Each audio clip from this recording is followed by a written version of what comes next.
Okay, I'm not bleeding out. Let's clean this out, wrap it, and finish catching these Crocs. 2013 was the year Chandler decided to take his passion for wildlife conservation to the creative world of YouTube. Alligator bites, croc bites, and even a near-death experience with an Indian cobra hasn't stopped him from doing what he loves.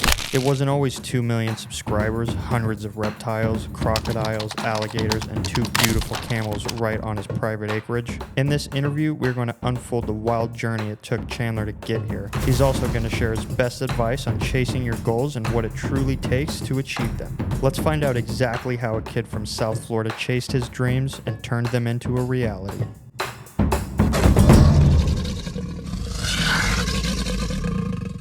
Thank you for taking the time, man. Hell yeah. Yeah. It's crazy, man, because when I was younger and you started doing the footage with Tyler Nolan, like in a room with snakes, I watched you when I lived on the west coast of the world.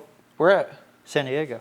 Oh shit, I didn't know you were from San Diego. Yeah, and now we're here doing an interview. Hell yeah. Yeah, it's crazy. Yeah. All right, man. So question one, just to start things off, what originally got you into wildlife conservation, animals, and reptiles in general? Just living in Florida and having like a mixture of like snakes and bears and crocs and sharks in my backyard down the road, and then watching like Steve Irwin and Jeff Corwin and all these different animal presenters and watching them and then being like, oh, that's in my backyard. I kind of want to go catch a gator. I want to go catch snakes. And it's kind of like an addiction. Like I started off like fishing when I was a little kid. I'd be around snakes and gators.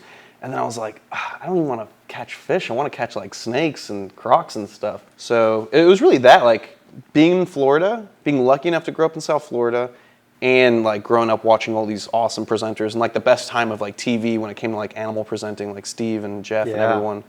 So just a cocktail of a little combination of everything just like created this for me. Absolutely. I probably would still do animals if I lived in a different state or a different place, but like I got lucky being in South Florida. Yeah. I had gator wrestling places down the street from me, had the Everglades like literally in my backyard. Yeah. And I was able just to like have fun, go catch snakes and just do whatever I want. Yeah. For the most part. Once I moved to South Florida, I realized it was like the mecca for... Yeah, in America for like animal stuff, Yeah. like Florida and Texas are the best places. Florida's probably better than Texas just because of the weather. If you like reptile stuff, because in like Texas it freezes, and if you have crocodiles, you have to like catch them up every time it comes to winter and put them in a barn. I don't have to do that really. Yeah, absolutely.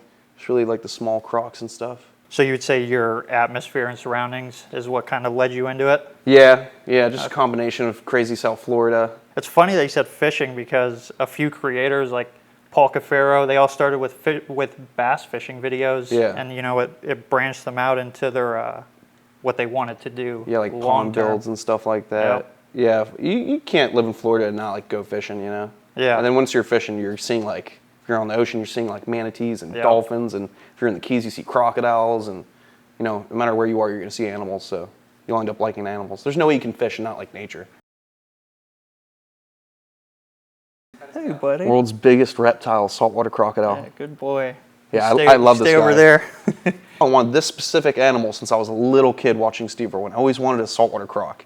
And then I finally got a saltwater crocodile. It made me so happy. I have the first cobra I ever worked with here in the snake room. I have the first, one of the first king cobras that I worked with in the snake room. I have, the first ever crocodile I worked with outside my house. So it's just awesome. It's just full circle with all my animals. Yeah, absolutely. It makes me super happy to like be able to share because they live forever. So, I just got a Galapagos tortoise. It's 8 months old. It's gonna probably be in my family for like 2 generations. They live like 200 years. That leads me into the next question. I wanted you to bring us back to your earliest memories of working with animals, and I know some of them might be wrestling with crocs and gators. Yeah. So, like, I always grew up going out into the Everglades. I'd either walk to the Everglades when I was really young and I couldn't get into a vehicle. I would walk from my neighborhood to the Glades and like somehow convince my friends to go with me. And then we'd just be walking all day from like late morning to like evening, trying to find snakes in the middle of the day, which is like the worst time because it's too hot. And we'd run into like black bears and random animals out there in the woods, pigs.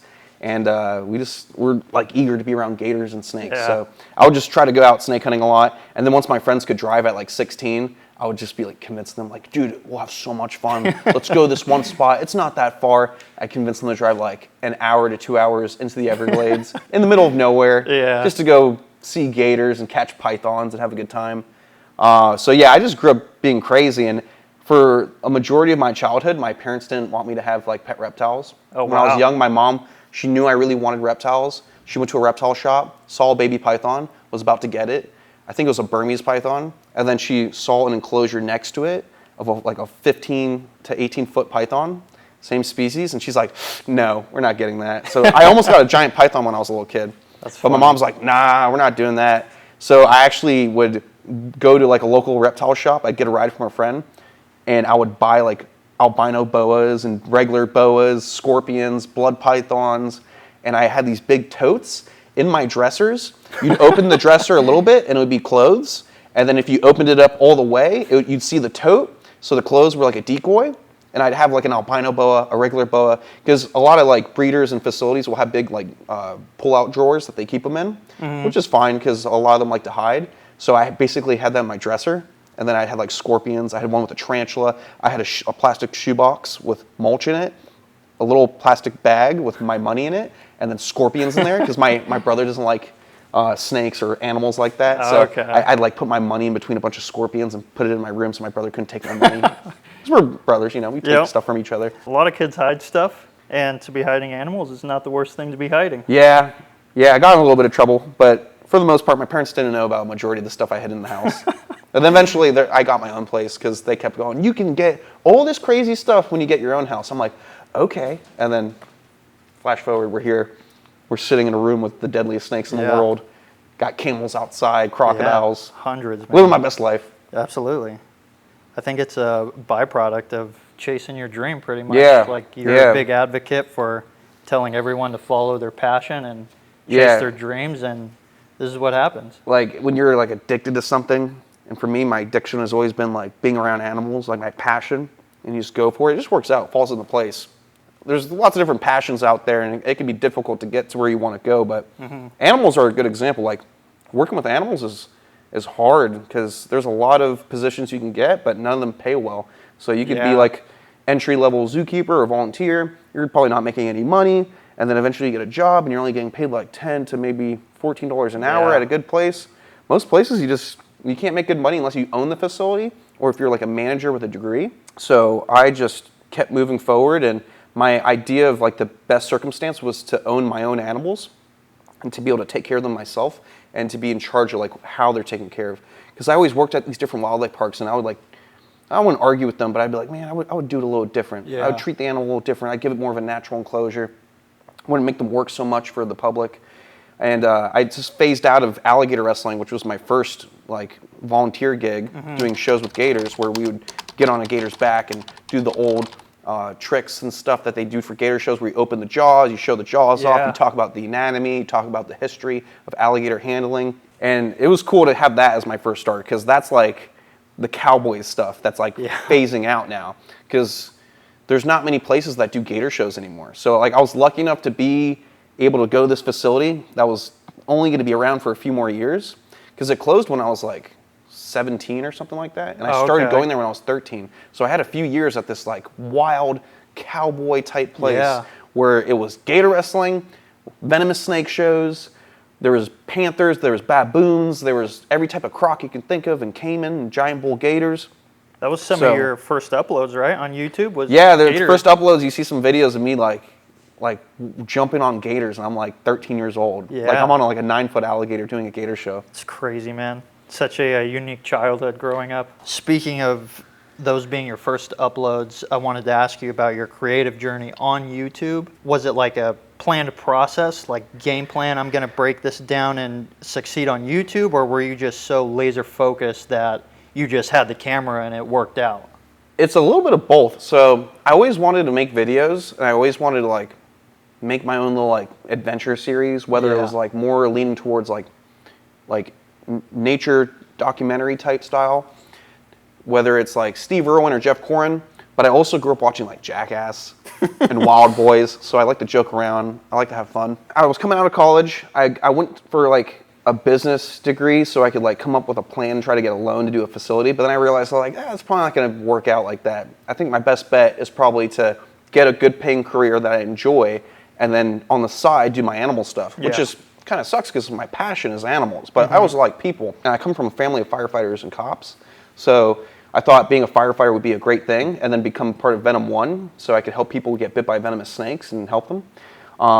So I became a firefighter, I became a EMT, and then before I did paramedic school, I met a famous YouTuber who does fishing videos, Zach Catchum, Oh, nice. and he convinced me to do YouTube. And I was like, I already went through all this blood, sweat, and tears. It was like almost a year going through all this stuff. Got all my certs, and I'm about to do paramedic school, which takes like a whole year or so, and it's nothing but devotion to that. You can't do anything else. But I just got my permits in between the schooling, so I was like, man, maybe I should do YouTube. I have my own permits, I have my own animals. So then I started doing the YouTube, took some advice, and the next thing I know, I'm making these crazy videos that are popping off, and I'm making decent money that I've never had before. Yeah. So, like, I went for firefighting, I went for EMT, and I was devoted towards it. I was like, there's no way I can quit this. And then I took the advice of the YouTube, I tried it out. I started working construction on the side to keep making money, and then like 3 or 4 months into construction, YouTube videos just started popping off. And then I was making just enough money where it could cover my bills, and I have a little money just to like pay for other stuff like food and whatever fun stuff I wanted to do. I was like, okay, if I keep grinding on this, then I'll make enough money where I can like keep having fun, but at one point start to put money away so I can like move towards my big dream, which is having a facility.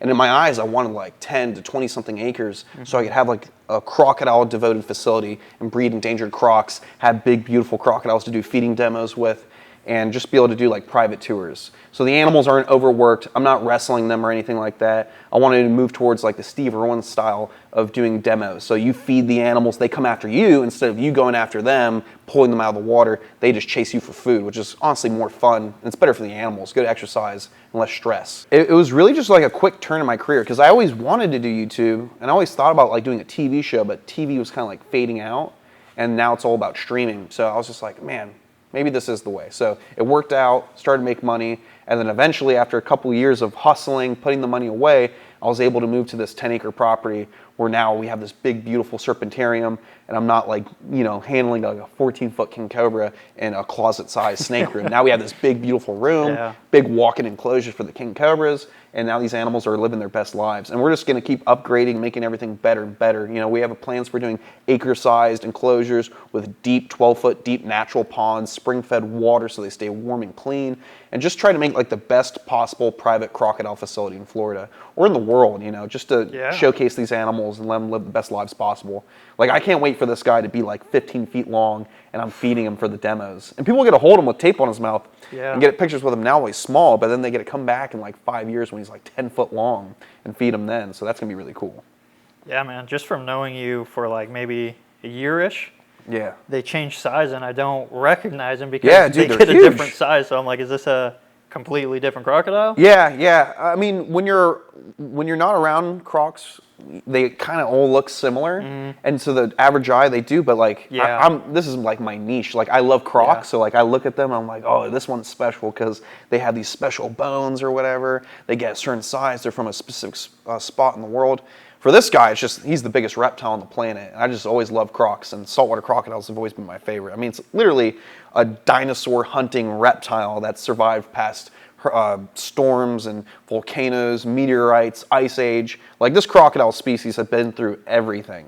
Like, they literally ate dinosaurs. Like, this is the ultimate predator. They always say like a lion is the king of the jungle. First off, lions aren't found in the jungle, but a lion's never met a saltwater crocodile. Dude, saltwater crocodile will probably eat a lion. Now crocodiles are a little more submissive. They get slapped around by the lions, but Salty's the true king. So leading up into this point of your career and your journey, your business, what were some of the biggest challenges you've come through in personal life and business life, and how did you overcome them? Break out the list. I mean, dude, just to save money to get this property, because I was saving up before COVID and working towards getting the property during COVID. So like the price of properties was kind of like wishy-washy, and then it kind of worked out for me where like, because I was lucky enough to be able to do YouTube during COVID, whereas most people couldn't even work. So myself and my good friend Ruth that films for me, like, we were blessed to be able to still have work during COVID. For like 3 years, we're still able to like film with the animals because we're on our own facility where we could film with the animals on a sanctuary property down in South Florida at the Everglades Outpost. So we could still film with crocs and snakes and still make content, still make our living. And it just worked out where I could still like throw money to the side and save it, and then eventually get this property. Yeah. So part of the problem was COVID. Other parts of the problems were, managing wildlife, taking care of all these animals, and making the production happen. Yeah. Because YouTube is a whole career where you have to post, keep it new, keep it fresh. But also, I'm not just making review videos. I'm freaking taking care of a zoo basically by myself, because venomous snakes are such a huge liability. Yeah. Even if somebody has a license, it's still a big liability to have somebody come and take care of your animals. We have the deadliest snakes in the world, biggest venomous snakes, some of the most toxic.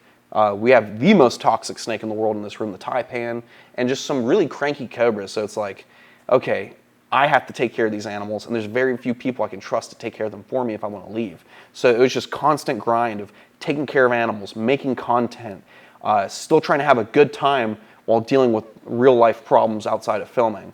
So yeah, COVID, animal maintenance, keeping things fresh on YouTube.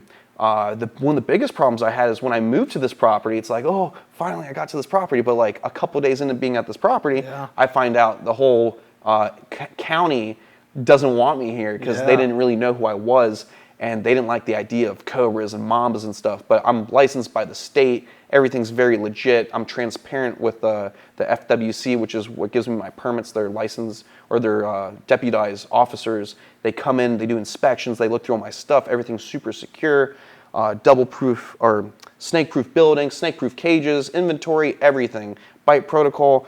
It all has to be super legit. Yeah, I know from previous videos of yours, you were definitely the talk of the town when you first got in dude, here. I was hanging out on my back patio on a Sunday, and a drone flew over my backyard. I was like, what the hell is there a drone doing in my 10-acre property? What the hell, they're spying on me? So it was constant problems, and then I had to dump money on lawyers, which ended up taking money away from the animals and the projects I was trying to get done. So that was a huge hiccup that put me back a year. So I was here not able to do much for a whole year.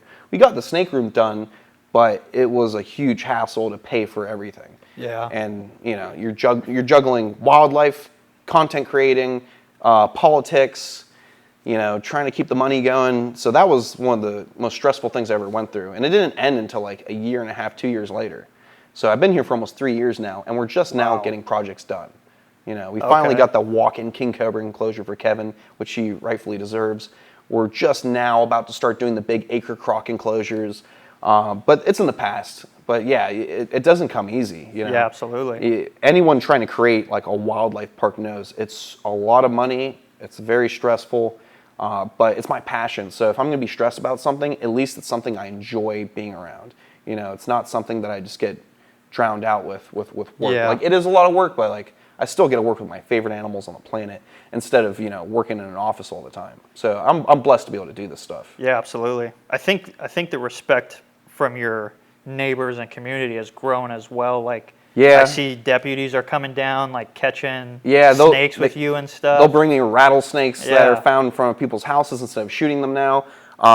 They caught a 10-foot plus boa constrictor in a trailer park in a neighborhood nearby, and they didn't want to kill the boa, so they brought it to me, and we relocated it to another facility. So little by little, we've gained respect of local authorities and whatnot. And now there's newer neighbors, and the neighbors that have stuck around have gotten to know me, so everything's good now. They realize that okay, he's crazy, but he's just the good kind of crazy. He's not cutting his snakes loose. Yeah, absolutely. Before I came here, 20 years prior, in this area, there was a guy who was importing reptiles, and I guess he was doing illegal importing or something like that, and he ended up cutting loose tegu lizards and chameleons and snakes, and the whole neighborhood thought I was going to be like that, but on steroids, because I have deadly snakes and Crocs.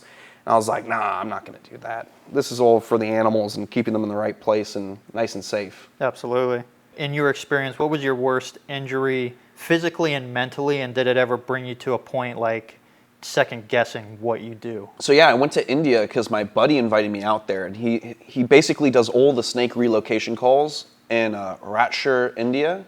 It's a city out there in southern India, 2-3 hours south of Hyderabad. I'm sure everyone watching this knows where that is. And they invited me to come relocate snakes because at that time it was really hot. There was 15 to 20 something snake calls a day, and you get the top 4 deadliest snakes in India on these calls in houses. So you got Indian cobras, you got crates, You got Russell's vipers, saw-scale vipers, and then you got like pythons and sometimes monitor lizards. And depending where you are in India, they get calls for like leopards too. Jeez. And they don't even have like a Trent gun. They have like a big green net, and they like try to like corner they try to like corner the leopard and throw a net over it, and it's crazy. So they invited me out like last minute, and I was like, damn. I was like, how's the season in a couple months? And they're like, it slows down. We don't catch as many snakes. I'm like, I really want to go on a trip. So last second, I bought tickets to go to India. I went by myself to meet with my friends out in this town. Coolest trip, one of the coolest trips I've ever had. Besides the fact I almost died out there, it was a culture shock to be in India. And I'd love to have culture shock. First time I ever left the country was, I was like 21 going to Thailand. So, I love the idea of being in a whole new place, whole new language, food, people, everything. So I went to India, I was hanging out with my buddies. Didn't think we were going to catch snakes right off the bat, but literally the first day I'm there in India, 2 in the afternoon, I'm catching some of the deadliest snakes in India. Russell's viper in a swimming pool, Indian cobra in a neighborhood in between houses, rat snake in a school. It was awesome. And then by like the it was the third day in India, we were releasing snakes that were already caught out of houses, and he had the top 4 deadliest snakes already in containers that he wanted to release. Yeah. And he was like, you want to film a video on the top 4 deadliest snakes in India? And I was like, yeah, why not? Of course. So we went to go film a video. It's supposed to be real simple. Just going to film with these animals, let them go. And, I'm used to, dealing with deadly snakes, handle some of the deadliest snakes all within like half an hour cleaning cages here. But obviously, we're in an AC room. I'm used to these certain animals. And I'm used to handling like all types of personalities with animals. But what happened was, I went to film with these top 4 deadliest snakes, and I wasn't really taking breaks in between the snakes. I was kind of treating it like I was back home in the snake room with the AC. So I filmed the crate, which is super toxic, neurotoxic snake. He was being a little wiry. We filmed that, moved right into Russell's viper, which is a very bad bite. It will just eat your flesh away, turn your insides to jelly. And I filmed that bit, and then we went to the third snake, which was the Indian cobra, which was a really big, pissed off Indian cobra, and the snake wasn't really performing, wasn't really hooding up that much. It was just trying to get away, and I was trying to handle it as if, it was a snake that I'm used to handling, and it just pulled a move I've never seen before. When I was handling it, it spun super quick and just ate my my fake ring finger. So it basically engulfed this finger, and I just immediately took my other hand and wrapped my longest finger around the base of this finger to cut off the blood flow. And I started to suck and spit as much as possible, because even though, some people say, oh, there's no point of doing that. Listen, if you're in my situation in a rice field in the middle of nowhere of India and you get bit by one of the deadliest snakes, you're going to do anything you can to mitigate the venom. So I cut off the blood flow. I tried to suck anything out and spit it out as much as possible. And I slowly started to walk back to the car, which was like 25 yards or like, I don't know, it was a long walk through like rocks and whatnot through the rice field to get back to the car. And I had to calmly walk back, because the more adrenaline flows, the more you pump your heart, the more the venom's going to travel. And because it's a neurotoxic venom, it will shut down your body, shut down your diaphragm. And if your diaphragm's not working, you can't breathe, and you can go into a clinical death where your brain doesn't get enough oxygen and you can't come back from it. Because even if you get the anti-venom, your brain is permanently damaged. So I was in a bad situation where I was like, okay, if anything, I'm losing the finger. So I cut the blood flow off. And when you do that, there's other components to the venom that aren't neurotoxic. There's components that are called cytotoxins, and those eat flesh. So me cutting the blood flow off is like cutting off the circulation, leaving acid in that finger. So immediately it's turning purple. I'm feeling pain, like lava in my finger, eating me from the inside out. And we're going through this part of India trying to get back to the city. Next thing you know, because in India, there's free roaming cows. They're worshipped there. Free roaming livestock like buffalo. So we're trying to get to the hospital, and there's cows in front of the car. Oh. Then there's motorbikes and tuk-tuks that are having a little traffic jam, and my buddy's yelling out to them in Hindi, like, move, emergency, snake bite. And I'm there holding my finger, and people are staring at me because I'm like the only white dude in town. So I stick out like a sore thumb. And thankfully, within like 30-something minutes, he got me to the hospital. Wow. And immediately, I'm like, anti-venom. They got me in there. 20 minutes later, they're hooking me up with 10 vials of anti-venom. I'm squeezing the finger. Everyone's surprised to see a person like me out there, that, like a snake dude from America, because they don't get tourists that often in that part of India. So it was pretty crazy, and they're trying to give me the anti-venom and take care of me. And the doctor who's in charge is like, "What's the name of your YouTube?" And I'm like, "Dude, let me get the anti-venom, and we'll talk later if I survive." So he's like, in the episode I put out when I got bit, you can see the guy going like, "What is it? Okay, I will subscribe." I'm like, "Yeah, hopefully there's a video next week. Like, can we like deal with this first?" So it was a whole ordeal, and because I stuck out like a sore thumb, even in the hospital, they took me upstairs, they rolled me to the back of like critical care. So like I'm going past all these people with like mangled arms, and they're all messed up, patched up, bloody. They get me into this other room that's in the back of that room, and that's basically the room where like you're dying. And they put me next to a guy, only other dude in that room, older gentleman in his 80s probably, with a dent in his head that looked like a football that was like halfway deflated. And this dude's like in terrible condition. And I'm looking at him going, oh crap, like I know I'm not in a good place if they put me in this room. So I'm like, I think you mentioned that in the video, right? Yeah, I was like, this is bad. I was like, I'm in a bad situation. I'm not where I'm supposed to be, but because of the bite, that's the room they put me in. Yeah. And thankfully, they got me the anti-venom. And after getting 10 vials in my body for like half an hour, I let go of my finger, and I felt the venom traveling up my arm. So I called my dad to let him know what happened, be like, hey, I should be okay. I got anti-venom. Just got to let you know what happened. Just pray for me. I love you. And then it was just me in a hospital for like 2 days, just like not sleeping, constantly being bombarded by random people walking up. There would be people that would just walk up to my hospital bed and just be like, yeah, just staring at me. And I'm like, can I help you? And they're like, I'm like, okay. Can I? And they're like, picture? I'm like, no, nobody even knows I got bit. And these people want to take selfies with me. I'm like, I'm sorry, no selfies, no selfies. Even the nurses were like, one picture, please? I'm like, no, I'm like half dead. Yeah. Like, no. It was bad. At one point, late at night, there's like 2 nurses sleeping on the extra bed. They're not even working, they're just like asleep. The old man next to me, his monitor's going red and flashing and beeping. And I'm like, oh, nurse, help him. And she's like, it's okay, the doctors will be here tomorrow. I'm like, dude, what? What? And then I look at my IV bag, I'm like, my IV bag hasn't been moved. I'm like, yo. And she's like, it's fine, you guys will be treated tomorrow. I'm like, what if we're not treated tomorrow? It's crazy, man. It was just wild. And then I was like, I need to get back home.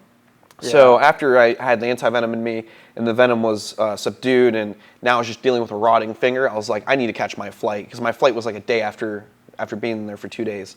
So then I'm trying to go back to my buddy's house, collect myself, eat food, and everyone in the whole town's trying to stop by the front of his house like, can we meet him? Can we meet him? Take photos with him. So the whole time for like a day and a half of being out of the hospital, it was nonstop people trying to stop me for selfies. I'm holding my hand up, bandaged up the whole time, like super out of it, because they gave me all these different things in my body, plus venom. It was just real bad cocktail of things. And I'm just like constantly having to stop and take photos with people at a gas station, here or there. I missed my flight because of all the stuff we had to stop to do. Had to dump all the money out of my account to get a new flight to leave at like 4 in the morning because I missed my first flight. And the worst thing ever was being in planes for like a whole day or day and a half with a rotting finger, sitting in economy in the back, squished in between people, can't even like recline my seat, just resting my head on the front of the feeding. Did the elevation mess with it? No, just everything. It was all just a cocktail of nasty, nauseating pain, and then I finally got back to America, and I was mentally like, I was fine. I was just like, ugh, I just went through a lot. Like that was a lot to unload. But then I needed to get my finger looked at, so I was like, all right, let me check my animals. I went home, checked all my animals, went with a volunteer to a hospital, and then that's when it just got crazy, because like everyone was overconfident about something they've never treated before, because obviously here in Florida, very few doctors have treated cobra bites. And it wasn't the venom they're dealing with, it's just the fact that like I need this finger to be taken care of so it doesn't expand with the necrosis, and I need to probably have it like amputated to a degree. Yeah. And then it just turned into a bunch of different doctors trying to do different things, and they ended up, instead of just like cutting it to the knuckle, they try to cut like the outer skin layer, then wait a day, then cut more. And what they would do is they'd cut it a little bit to see if they could save more of the finger, and they'd be like, oh, it looks good, let's wait till tomorrow. Next day, the finger turned black where it was pink. Oh, so like they cut me like 3 more times, and then the next day, after every time they check on it, it would just turn more and more black and necrotic, and it looked like a mummified, burnt corpse finger. Oh. It was pretty bad. And then eventually, they did what they had to do. They amputated it about like an inch. They put stitches on it. They let me go home.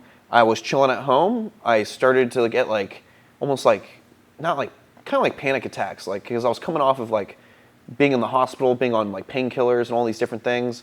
And I was just like, dude, what the hell just happened? Because they wrapped my finger up so much in my arm to like my forearm to where I couldn't see the finger anymore.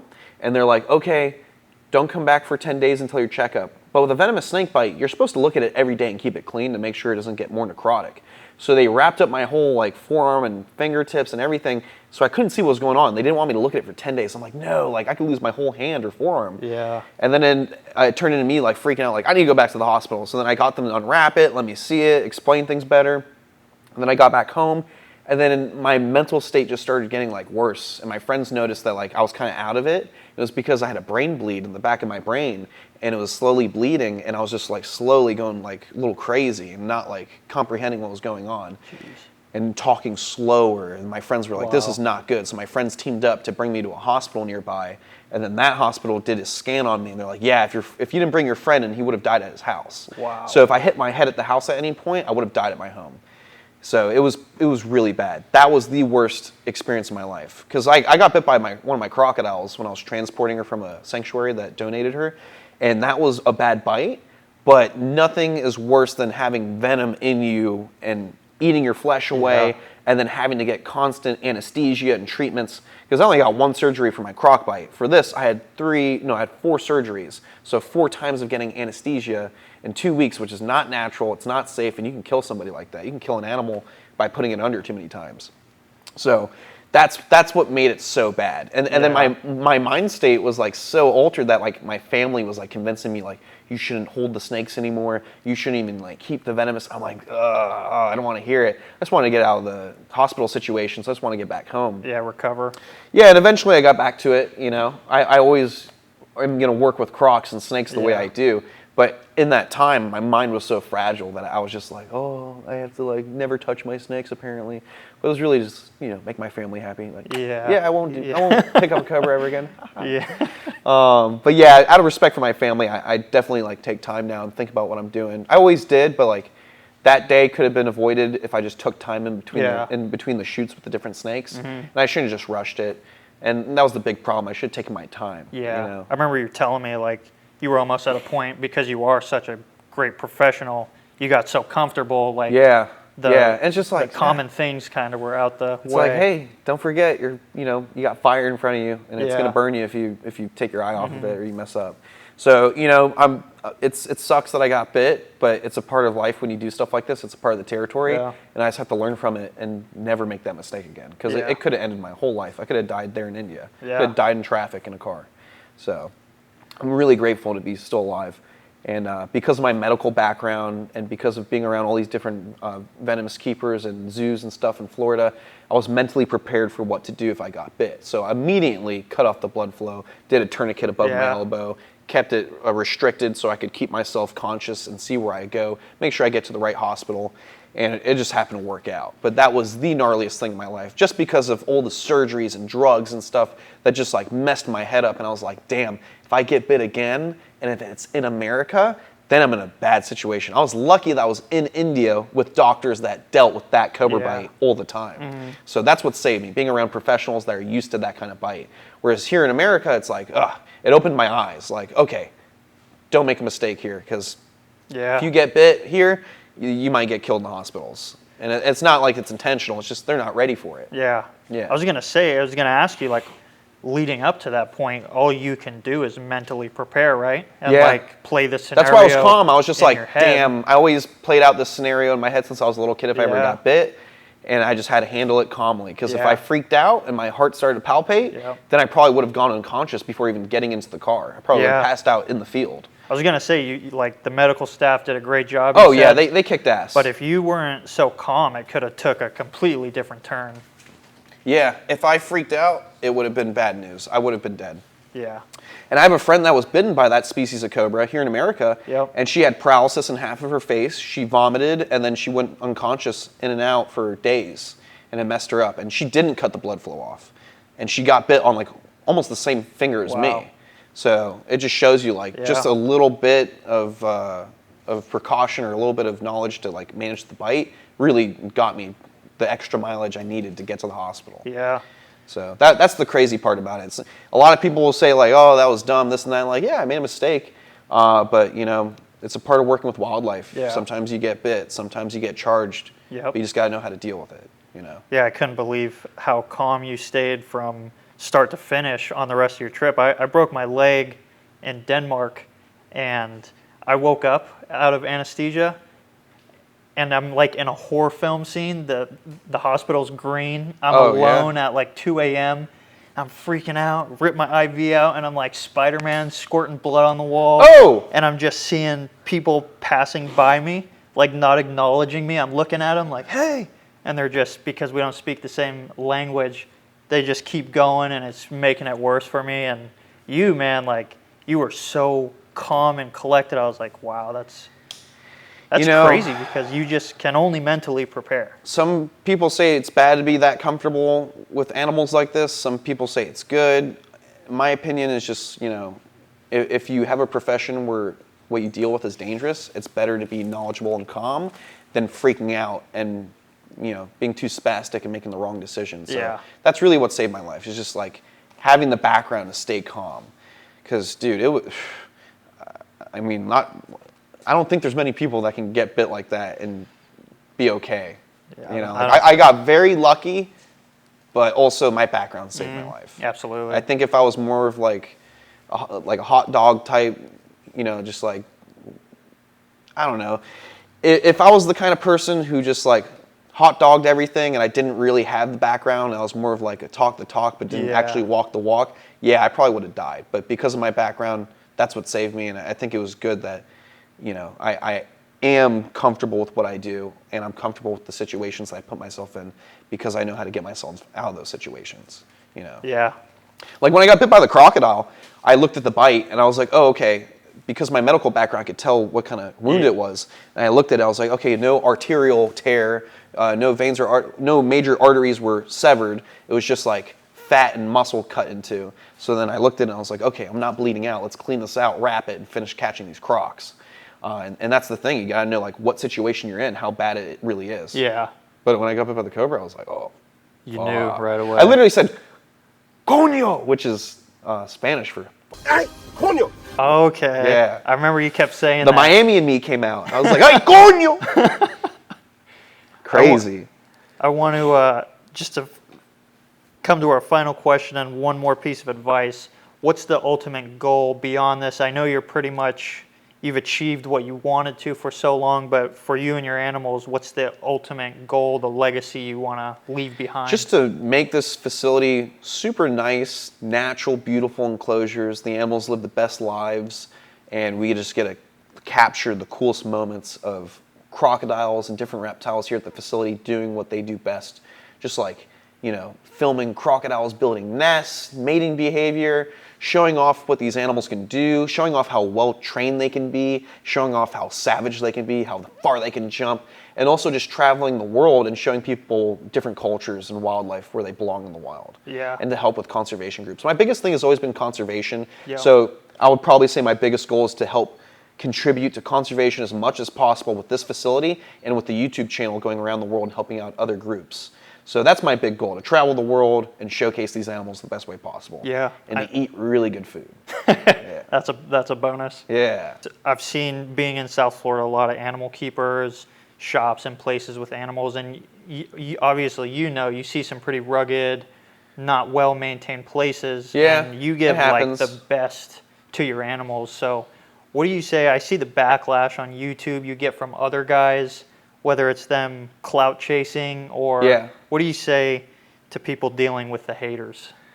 I say whatever. Like, if you have haters, people are watching you. So I guess that's good. You know, you always have to stick to your moral compass and do what's right. And if you're doing what's right, don't mind those people. That's how I felt. Like, I've had people try to bash my name. Usually it's just animal people that will do that because of jealousy or whatever. They feel they could do it better.